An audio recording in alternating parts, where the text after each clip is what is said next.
आता एक नजर टाकणार आहोत टॉप 9 राजकीय बातम्यांवर।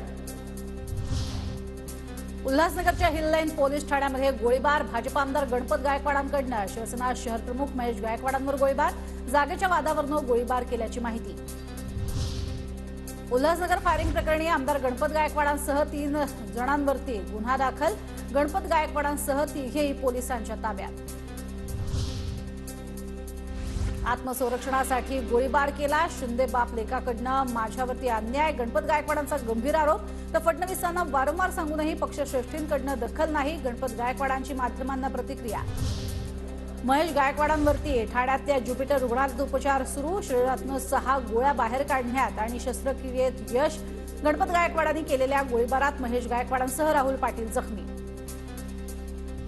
भाजप आमदार गायकवाड आणि दोन्ही साथीदार कळवा पोलीस ठाण्यात, गणपत गायकवाड, हर्षल कणे तसेच संदीप सरवणकरांना अटक, कळवा पोलीस ठाण्याबाहेर पोलिसांचा बंदोबस्त तैनात।